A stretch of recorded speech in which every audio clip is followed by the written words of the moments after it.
Welcome to Wellness for Gaucher Patients webinar. Thank you for joining us.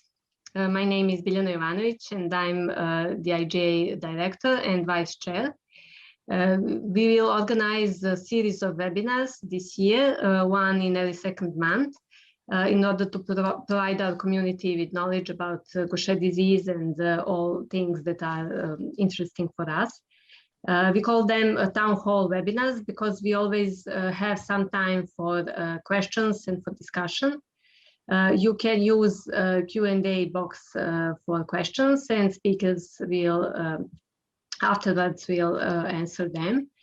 Today we have two wonderful speakers. We will learn how to improve our health through nutrition for inflammation and to cope with the uncertainties that these pandemic times have brought to us all. You will also will have the opportunity to participate in a workshop and learn relaxation and meditation techniques. Together with me today is my colleague Aviva Rosenberg, and she will present you first speaker. Hi, everyone. Good afternoon. Good morning. My name is Aviva, and I am the founder of the Gaucher Community Alliance in North America, and I'm honored to be a board member of the International Gaucher Alliance. This morning, you have an amazing speaker. She has honestly changed my life, the way that I eat, the way that I look at food.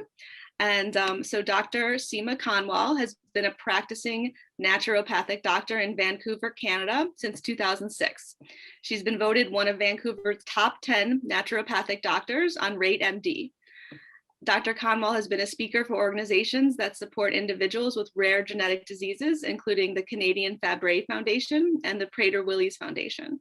She is also the only naturopathic physician in Canada to be trained in the ApoE gene diet protocol. Dr. Kanwall is passionate about women's leadership and was recently a featured speaker at the Powerhouse Talks for Women, empowering other women.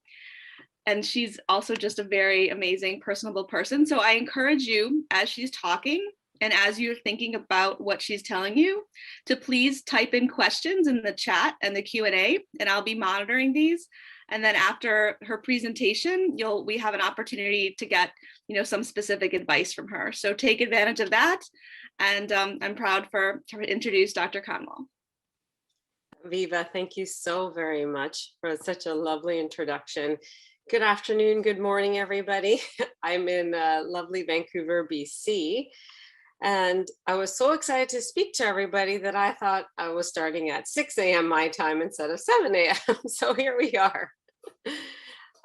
So my name is Dr. Seema Camel. I am a naturopathic physician in Vancouver, British Columbia. And the way I got involved in helping, various different people with rare genetic diseases was actually, I was introduced to somebody with Gaucher. And at the time, 10 years ago, I had no idea what Gaucher disease was.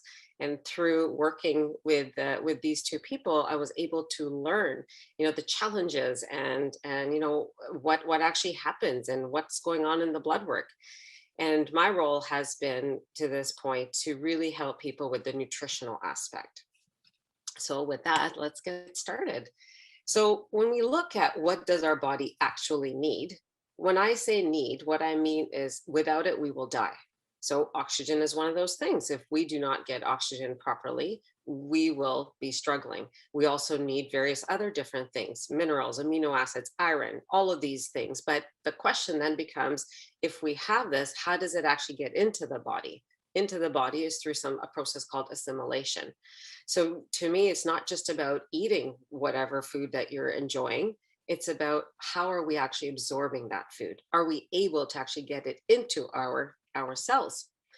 So with the pandemic that we have all been dealing with around the world here, stress has been unbelievable. And what I have seen in the last year is inability to be able to sleep properly. So what happens at night when let's start with the morning. When we wake up in the morning, we have that rise in cortisol, and that's what helps us get out of bed. And as the day progresses, that cortisol will decrease. And that is what allows us to actually go to sleep. And when we go to sleep at night is when growth hormone in our body, which is our repair, our antidepressant, and our hormone in which we are able to, make muscles and support our muscles, will rise. However, if we're unable to sleep, then that cortisol never gets a time to decrease. If that happens, we either have troubles falling asleep or trouble staying asleep. And when that occurs, then our growth hormone actually decreases. And that puts us at risk of either our ERT not working, or, that puts us at risk for other different types of, cancers and heart disease issues, and all these, chronic diseases that we've come now to think are very normal in our life. So sleep is critical. So often the symptoms that, that patients come to me with that's hard to manage is this frequent nosebleed situation. That's how I first was able to help somebody with Gaucher, because I didn't know about the nosebleeds at the time. And this tremendous bone pain that people have been feeling, respiratory things that we're all obviously very familiar with. So I won't spend time on this. So one of the first things I often ask people is, what are you drinking? The beverage is often the first thing that is not looked at. But the choices that we make on the liquids that we're going to take into our body will actually be able to determine if that's something that's going to cause us to contribute to a degenerative disease or not, such as osteoarthritis. Now, one of the things that POP has is phosphoric acid, and that phosphoric acid is what gives us that kick for that drink. But unfortunately, what phosphoric acid does, it actually will block the absorption of our critical minerals that we need to support the integrity of our physical bones themselves. So the Journal of American Medical Association had this lovely study that had came out back in 2018. And what I was reading at the time was that in 1970, we used to only consume 21 gallons of pop. 1990, that went up to 43 gallons of soda pop. 2015, it went up to 80. And now in the last year, I just was able to find an article that was just published in January currently. Our sales of alcohol and consumption has come up by 92%, and soda has become an extra 37%. And this study included energy drinks, sports drinks, as well as the soda pop. So you can see here that, the stress that we have all been under the last year is not something is a laughing matter. We really need to look back and figure out for ourselves, how can we actually support ourselves? So I get often told that, well, I don't drink regular pop, I drink diet pop. Well, diet pop actually is just as bad, or if not worse to me. The researchers at Utah State University, but mind you, this aspartame research has been actually going on even throughout Europe for the last 25 years now, I want to say. And what we have seen over and over again, that people with type 2 diabetes that actually had diet soda that contained the aspartame actually made their diabetes medications not work for them. In other words, that their diabetes was not able to get managed very well. So that was, pretty enlightening, because originally that's why aspartame was used and that's how they marketed it, that, if you have diabetes, you can now drink pop. Well, it turns out that's actually not true. The other thing that unfortunately aspartame actually does, it'll destroy parts of our brain cells. Now, for women and men, that is very different because of our hormones that we have. And for women, it actually destroys our estrogen. Estrogen is critical for our brain health itself. But the other thing aspartame in these studies was found, it actually makes muscle aches and bone pain worse. One of our critical organs is the pancreas. Pancreas is what really helps to regulate our blood sugar. Aspartame actually destroyed the beta cells in the pancreas that are supposed to secrete insulin for us. So that was pretty alarming for me. Now, water is always a really big question. I get to ask quite a bit from patients, what type of water should I be drinking? Should it be distilled? Should it be purified? Should I do bottled? Is it hard or soft?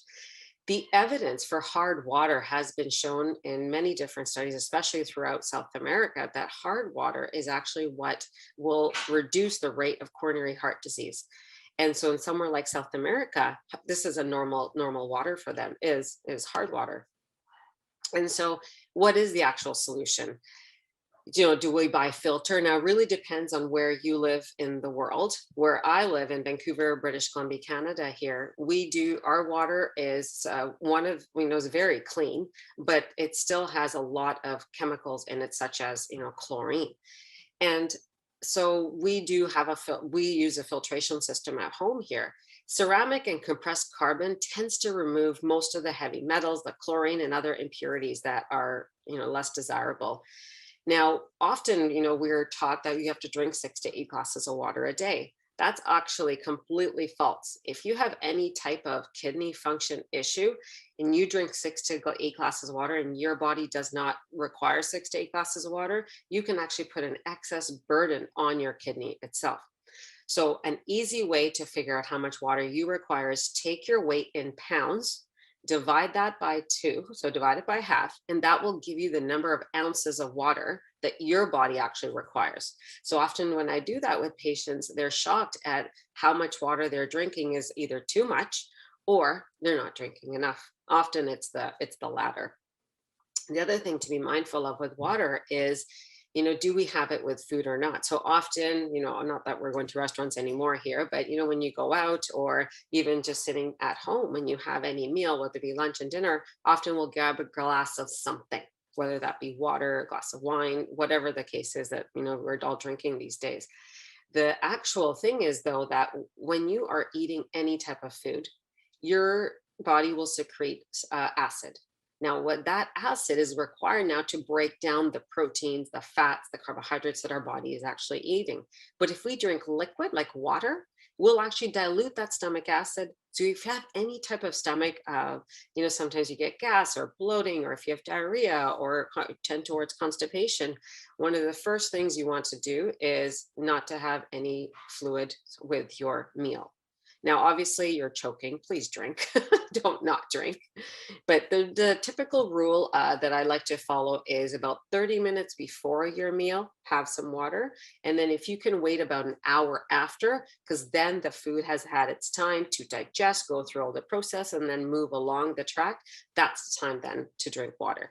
Another option too is to add a little bit of lemon or lime into your water, and that will actually help aid in digestion. Often here, that's how we start our day, is we have a little bit of lemon in our water and before we eat any type of breakfast or what have you. So the next question I get asked a lot is about whole grains. We're often, so lately in the last, 5 to 10 years, we're taught that grains is this evil thing and, we should not be eating grains at all. Consuming grains is different now than what our ancestors did, or even in Europe for that matter. Our ancestors and pre-industrialized people always soaked and fermented their grains before they made it into porridges, breads, and cakes and casseroles. And we don't do that anymore. Now it's all about an ease thing.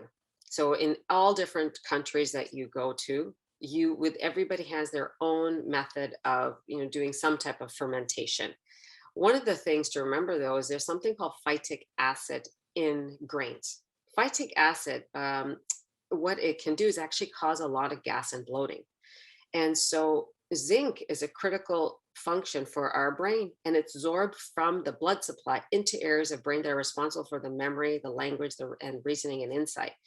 And phytic acid can actually block zinc from getting into our eyes, for example. So often, people get in their 40s and 50s or whatever, we need glasses. This is such a common thing, but is it normal? That's where I always question. So beans are another one that often people have a lot of trouble digesting. Now, canned beans will have the most amount of phytic acid in them. But ideally, what we want to do is take the fresh bean, soak them. Now, depending on which beans you are wanting to have, would determine if you soak them for 24 hours or, for 3 days, for 72 hours.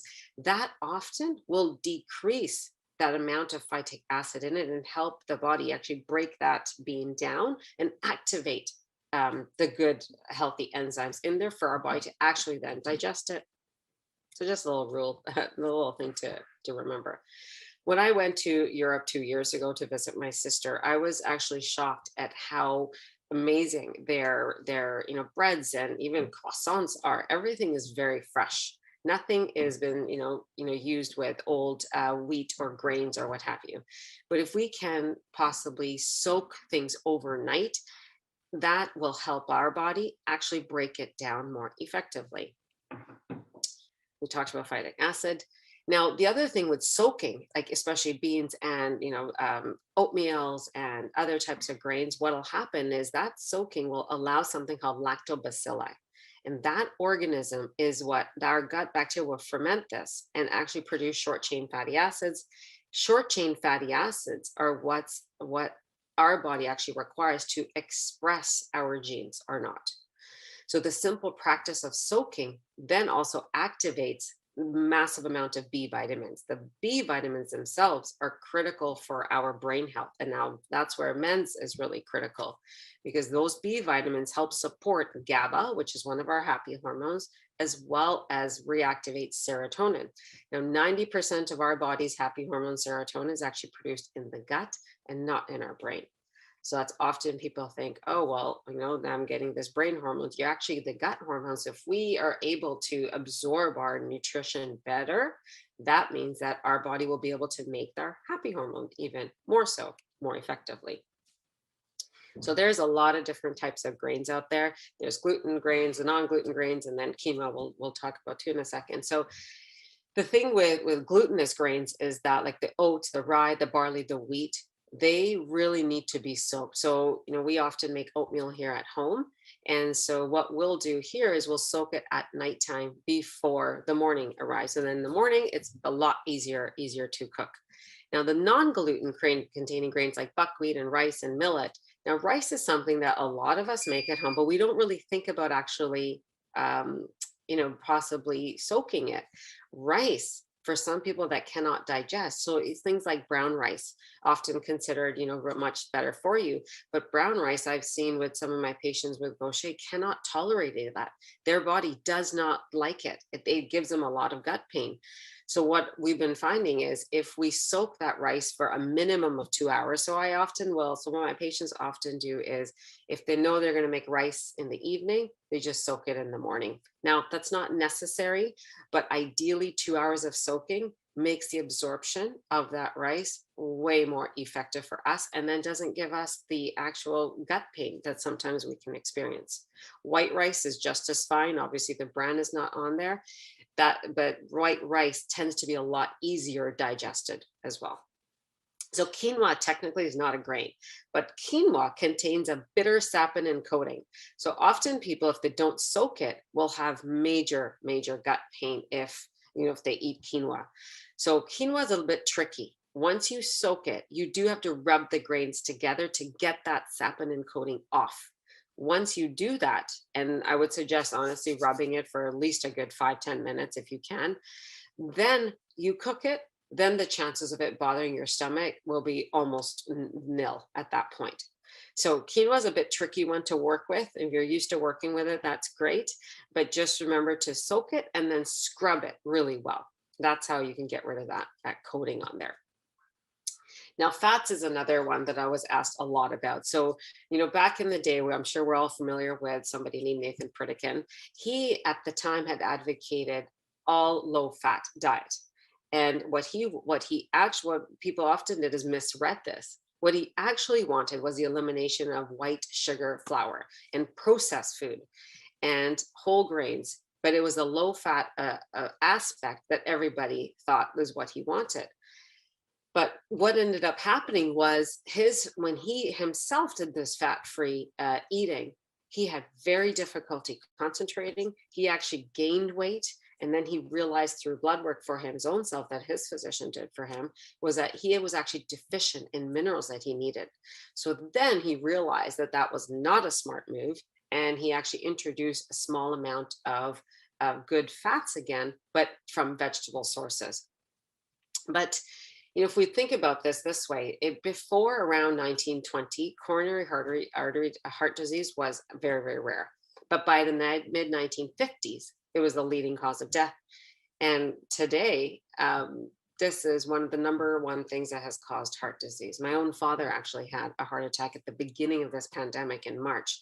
Thankfully, he's fine now. But unbeknownst to me was that his eating, he was, through the good merit of his cardiologist, was told not to have fat or really limit his fat. Well, that obviously didn't work for him because of what happened to him back in March. He's all good now and actually eating a little bit of healthy fats again, and he seems to be doing very well a year later. From 1910 to 1970, though, the traditional animal fat declined from 83 to 62%. And then butter has been, we've been told butter is this terrible thing for you. It went from 18 pounds of consumption to 4 pounds of consumption. But what we've seen, and even today, what I see is if you go to, like packaged foods or restaurants or what have you, unfortunately, we're using cheap oils. I used to be a chemist back in the day. And in the lab, I actually made margarine. And what we realized when we made it was one step away from plastic. So if there's anything you take home today, and that is, please don't use any type of margarine or any type of refined oils, just use butter. Butter is by far superior than any other good, healthy fat. So, but we've also always been taught that these, that polyunsaturated fats are the good and saturated fats are what cause the cancer and the heart diseases. But that is what the biggest errors have been, because what we've done is we've used soy oil, canola, safflower, all the cheaper oils that actually does not support our arterial health, not just in the heart, but throughout our entire body.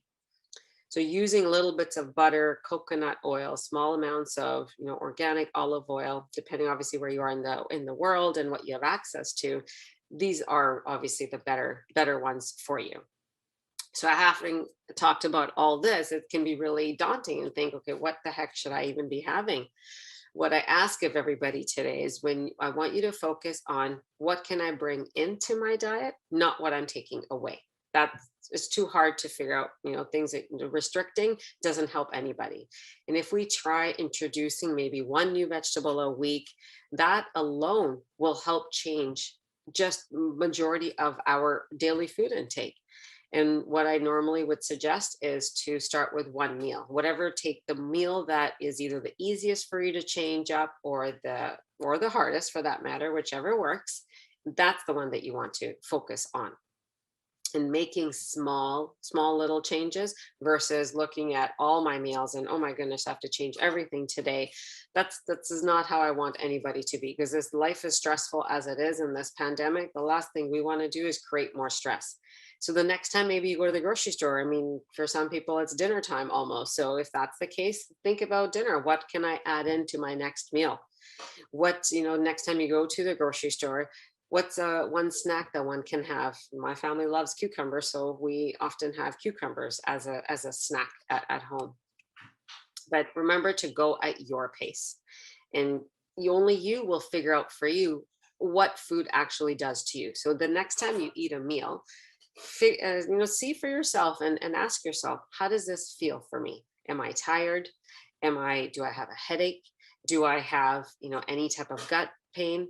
If the answer is yes to any of those, then you may have eaten something that just doesn't work for you, and that's okay. But let's start by doing one thing today. Often we get caught in this trap of this perfectionism that I will start on Monday or I'll start tomorrow. Well, tomorrow is always today anyway. So no matter what, do something that you can as of today, because to me, it's progress, not perfection. So as you're leaving today, think about a couple things. Try maybe some organic oatmeal. And if you're not someone who normally gets butter, try some butter incorporated.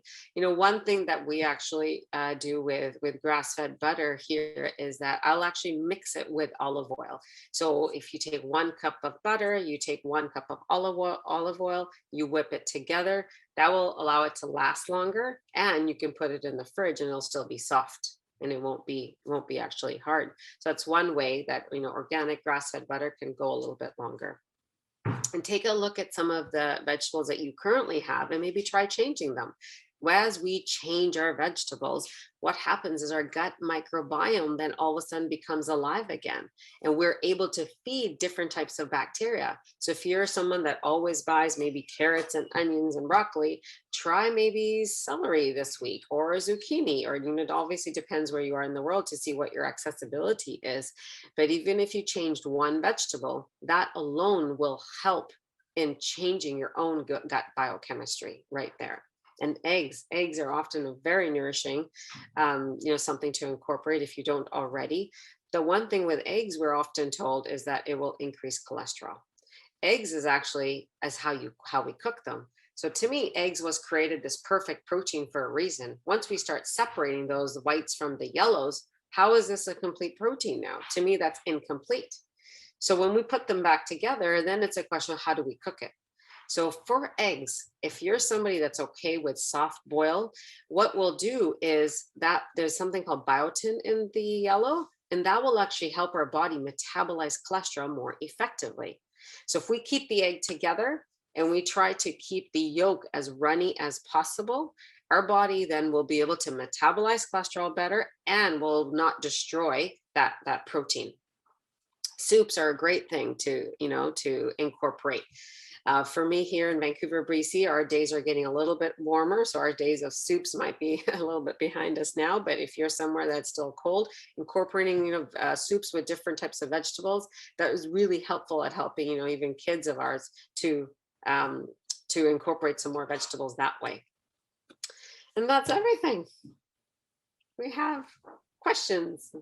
Thank you so much. That was really great. And I think while we're waiting for questions to hopefully be chatted in, I have one first. One of the things that you taught me was about probiotics and prebiotics, and yes, how to incorporate those. So I thought maybe while we're waiting for other questions, you could comment on like taking a prebiotic or eating prebiotics and probiotics and that. Yeah, so there's lots of different, foods out there that will actually provide us with that beautiful prebiotic fiber. So sweet potatoes is one of those foods. If you have access to sweet potatoes, having 3 sweet potatoes a week is a great source of a prebiotic fiber. Now, I get asked a lot about probiotics as well, but not all probiotics are created equal. So often there's different types of foods that we can actually incorporate that will encourage and actually be a probiotic for us. So depending, culturally, that every different culture has its own type of fermented food. So sauerkraut is very popular here.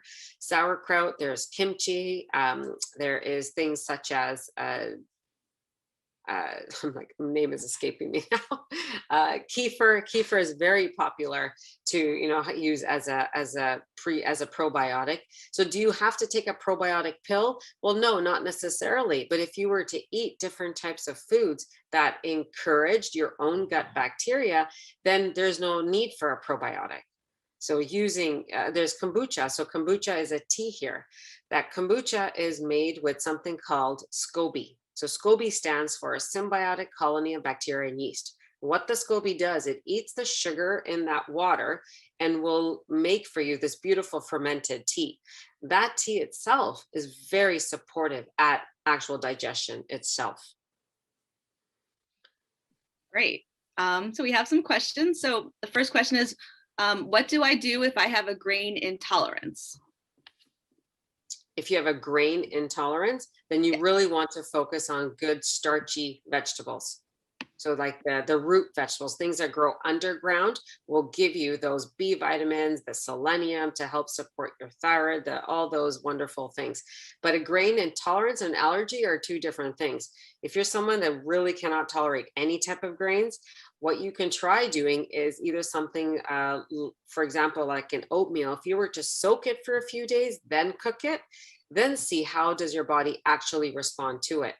But if you're someone that really cannot tolerate grains, I wouldn't suggest that right off the bat. Then we have to either repair your gut microbiome somehow, either through the use of things like, fermented foods, or there are certain probiotics that are meant for the microbiome that will help support that gut flora and the bacteria. Then maybe you can then tolerate 1 or 2 grains better for yourself. How many grams of protein should an adult eat daily? Is this a male or a female? It depends. Can you tell us for both? Absolutely. So if you're a male, 1.8 grams per kilogram. For females, though, it depends if you're cycling or not. If you're a menstruating woman, typically somewhere around 1.4 to 1.6, usually about 1.5 grams per kilogram of body weight. But if you're postmenopausal, that number actually goes up to similar to men where it's 1.8. But if you're somebody who's, possibly fertility years, let's say, that's another time where the grams of protein will increase around 2 grams per kilogram of body weight. So it really depends on hormonal health, if you're male or a female, are you active, inactive, that all matters. But the amount of fat too is really important to have the right amount of fat for you. Great. So this is an interesting question. Do you agree, or do you think that nutrition has no relevance to Gaucher disease as the disease, but just has relevance to general health? Sorry, can you say that again? So do you agree that nutrition has no relevance to Gaucher disease? So I'm guessing that he's asking, like, does it can't affect the disease, but it does have relevance to general health? Yes. So with Gaucher disease, you're missing an enzyme. Nutrition can't bring that enzyme back. But what nutrition can do is help support your body so that when you do your ERT replacement, when you go through that, your body's going to respond better. When we reduce that level of inflammation that might be there because of maybe something that we're consuming that's not working for our body. Food can be one of the most, critical nutrients for us, or it can be the most beautiful poison. We get to pick.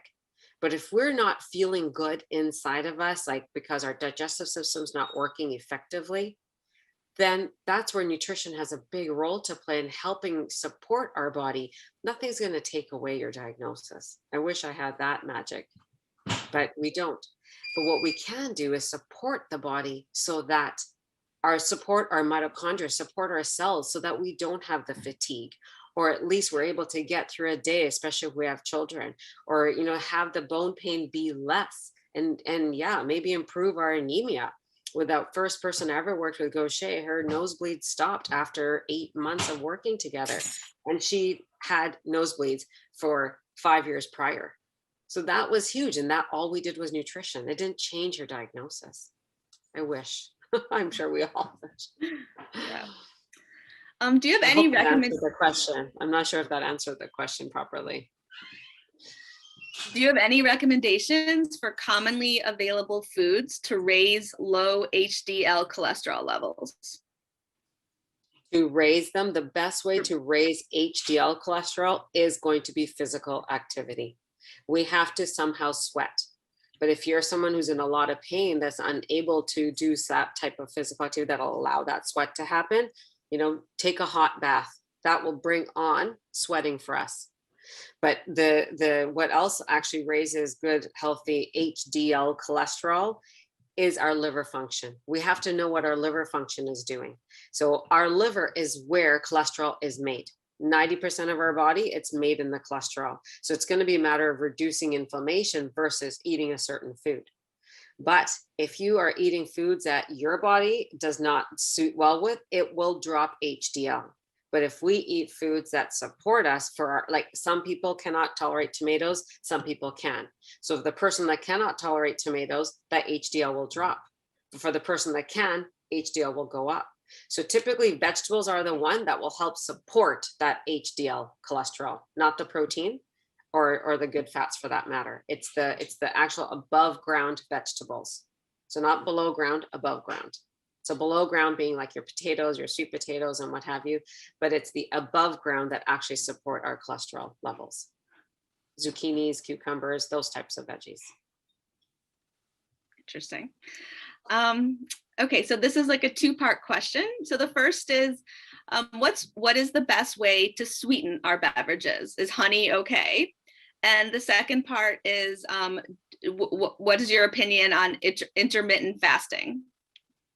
I think intermittent fasting is something that has gone on for centuries. It's just only, recently, last 10 years become a fad, but so many different cultures do have some form of intermittent fasting. Now, for men, they do very well on intermittent fasting from 16 to 20 hours. Now, for women, this is where it all goes down to individuality again. If you're a postmenopausal woman, meaning you don't have your cycles anymore, doing intermittent fasting 7 days a week will actually get your body to gain weight. It will not work because our hormones are so different. But if you're a menstruating woman and you do intermittent fasting, you have to know when to do it in which part of your cycle. So when you get the menstrual cycle, that's day 1. You do not do intermittent fasting for the first 2 weeks. The last 2 weeks, if you can, absolutely do it a couple of days. But for women, you do not pass 16 hours because then our hormones do not like it. A couple of days a week. But going back to the postmenopausal women, if you were to do intermittent fasting, pick 1 or 2, maximum 3 days a week and not past 16 hours again. Then no problem. Our body will then be able to turn on ketosis and then be able to, shed weight if that's what the goal is. Now, sweetener, that was the first part. I started with the second. Now, to sweeten a beverage, if you really need something, first of all, it's a matter of retraining the brain that we don't need the sweet. So in an ideal world, you don't want to sweeten with anything. But if we do need something, there's a few different options. So coconut sugar is great. It will not destroy your insulin levels. Another one that if you have available where you are in the country is something called lucuma. Lucuma is a powder, and it's from a monk fruit. And that lucuma, you can also, and it's very sweet. To me, it's too sweet. But, if you're someone that enjoys sweet, lucuma might be a nice little option. The third one I like is monk fruit. Monk fruit is a great sweetener that, actually it doesn't have a bad aftertaste. Stevia, I find, has a terrible aftertaste. I'm not a big fan of stevia. So the 3, coconut sugar, lucuma, and monk fruit you can use to sweeten. And if the honey was the question, if it's raw honey from your region, totally fine. Okay. So like local honey is that nutritionally better than like buying it from a mass produced or? Absolutely, because then the honeys in your area is what's going to have its pollens. It's going to have your own immune and your own biodiversity in those bees. But if we go to a honey from our son, if I sent you honey, it may not do so good for you out in your neck of the woods. Got it.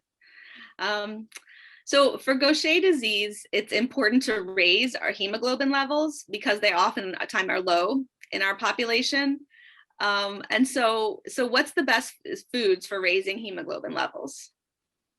To help support that iron would be a good healthy type of protein, but also if you're baking, something like blackstrap molasses also I've seen to help increase hemoglobin.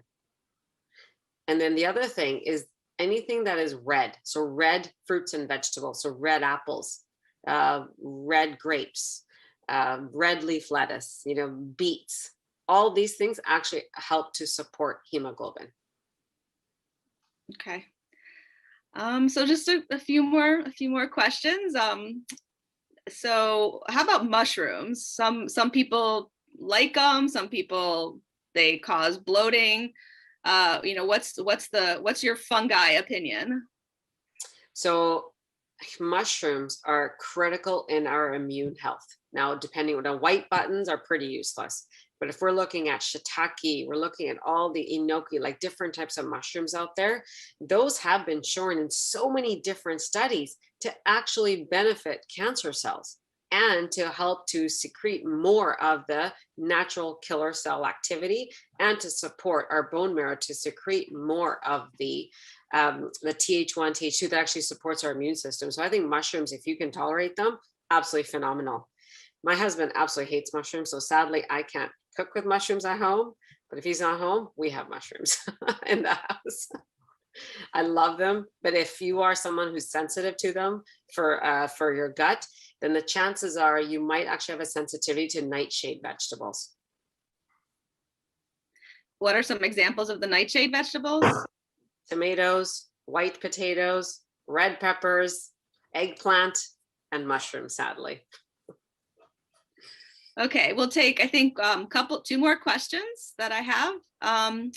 One is, do you have any recommendations for like online websites for us to like follow up, to learn more about, like for nutrition purposes? Like where can we go to learn more about this?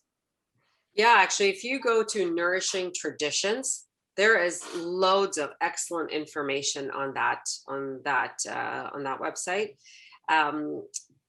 I can actually send you a list, Aviva, if you like, that we can send out to everybody. Just some of my own resources that I always go to. There, I mean, it depends which country you're in. I will drive you. Depending which country you're in, we can, look at like Environmental Working Group. They have amazing resources on what good nutrition is and what to look for when you go to the grocery store. So I can actually send you a list later, and then we can share that with everybody. That'd be great. We will send that out to everybody. All right, so last question. If we have muscle cramps, should we eat bananas? Bananas have loads of potassium. So, depending on what your mineral workup is in your blood work, you want to be mindful of that. But avocado tends to work better, and maybe even a little bit of magnesium bisglycinate. Magnesium bisglycinate does not touch the bowels. Other forms of magnesium can cause diarrhea, but for muscle cramps like that, avocados tend to be better, as well as bananas for some people do work, but some people doesn't because of the potassium level. But what I've found is avocados tend to work more effectively for that. But if you really don't like avocados, then you can try even kiwi. Kiwi also works really well for muscle cramps. But a little bit of magnesium, whether that be topical or oral, like a little powder that you can, mix into some water, drinking that also really helps. Dr. Kanwall, thank you. As always, this was great, so interesting. I feel like I always learn new things. So, we really appreciate you joining us. And from here, I'm going to turn it back to Biljana to move on.